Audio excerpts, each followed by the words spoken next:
I picked up a Nerf N-Strike Elite Rapidstrike, and we're going to be doing a direct comparison to the N-Strike Stampede, which has been my go-to blaster for quite some time now.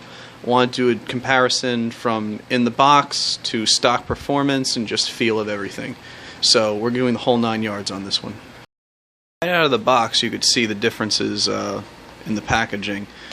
This one is much shorter than the Stampede. With the Stampede you also get 60 darts, 3 18-round magazines, and 1 6-round magazine. With the Rapidstrike, you only get 1 18-round clear magazine and 18 darts. Be it they're elite darts, but you still get a lot more in the Stampede kit than in the Rapidstrike kit. You also get the shield, which is pretty much useless, and the bipod handle here.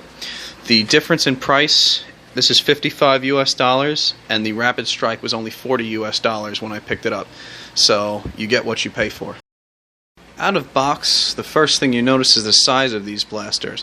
The Stampede is 29 inches long.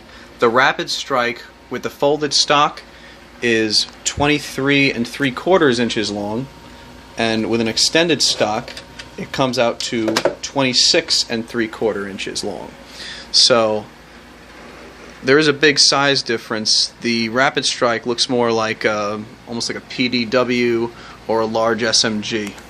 Stampede opens with 2 screws and uses 6D batteries, and the Rapidstrike opens with 3 screws from the front, not the back, but only uses 4C batteries, so that'll definitely affect the weight. Because of the differences in the batteries and the weight distribution, you see that the center of gravity on these guys is much different. On the Stampede, it's about 9 inches from the rear of the blaster, making it very rear heavy, and on the Rapidstrike, it's actually 13.5 inches from the back. So if you see where that center of gravity was, it makes the carry handle actually usable to carry the blaster. Where on the Stampede, even with 2 hands, it kind of has the tendency to rock backwards on you. The Rapidstrike, if you're holding it with 2 hands, it feels a lot more balanced when you're holding it. One other aesthetic point to note is the handle itself. The Stampede handle is, at least feels, a lot larger than that of the Rapidstrike. I can fully engulf the handle with my hand on the Stampede. With the Rapidstrike, it looks almost the same, but if you see down here, it really is lacking, and it just feels a little bit more awkward. One other thing to note is this little rev up button here. I can easily see myself not pushing quite hard enough and not having this thing rev up. You have to think about this thing to get it revving up. I may change that if I do mod it. Now to compare the controls on these two blasters, the Stampede uses an index finger ambidextrous magazine release, so that's good if you're left-handed. However, this safety mechanism here is great only if you're right-handed. You should usually keep that thing on and just finger off the trigger until you're ready to shoot.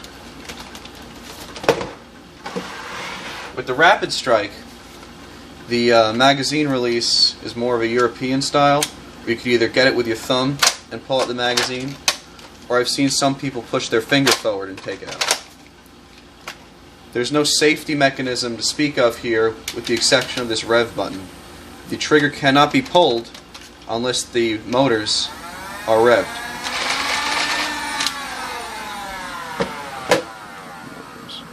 So now I'm going to be doing a field test with both of these blasters using their original ammunition and magazines. We're going to see how this actually performs in a real-life HVZ setting. Stampede's going to go first. We're going to give it 6 elite darts and 6 streamline darts.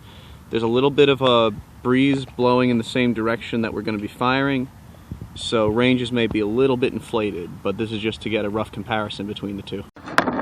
Alright, so first up, Stampede, 9 elite darts and 9 streamlines. The 9 streamlines. Let's see the damage.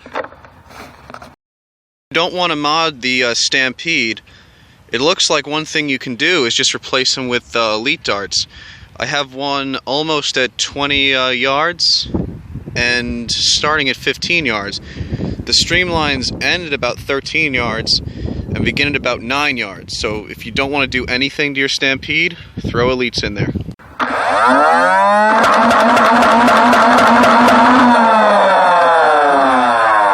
That's very interesting. The elite darts from the Rapidstrike started at about 12 yards, averaged around 15, maybe 16 yards, and the furthest are at about 22 yards here.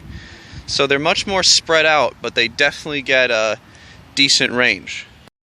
We're going to do one last test, actually running with these blasters and seeing how they perform. First up, I'm going to be running the Stampede with the camera mount and the stock streamlines, because that's what came with it, and the camera mount because that's what I would use in an actual game of HVZ. Let's get to it.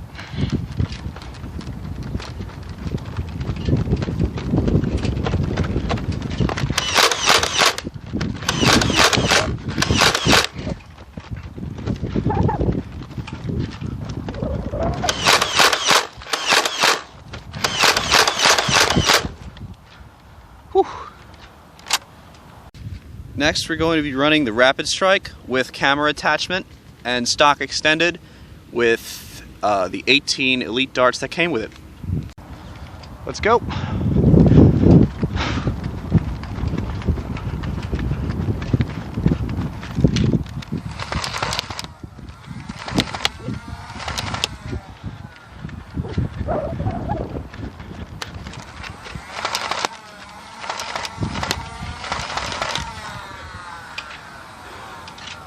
There we go. There are a couple of things that we can discern from that running test. The Stampede, from personal experience, if you hold it for too long or for a long period of time, can feel pretty heavy. But when you go to actually shoot it, because that center of gravity is so far to the rear, it's very easy to snap the blaster to whatever target that you need to shoot, be it a zombie or what have you. With the Rapidstrike, because the batteries are located in the front, even though the blaster itself is certainly lighter than the Stampede, it doesn't feel lighter when you're actually pointing it at your target, because the center of gravity is further forward.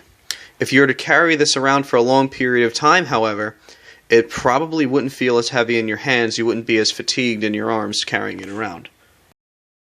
Overall, I think that the Rapidstrike certainly has its place in the HVZ scene. Personally, I would still choose the Stampede just because it fits my playstyle, more defensive, keeping enemies at a distance.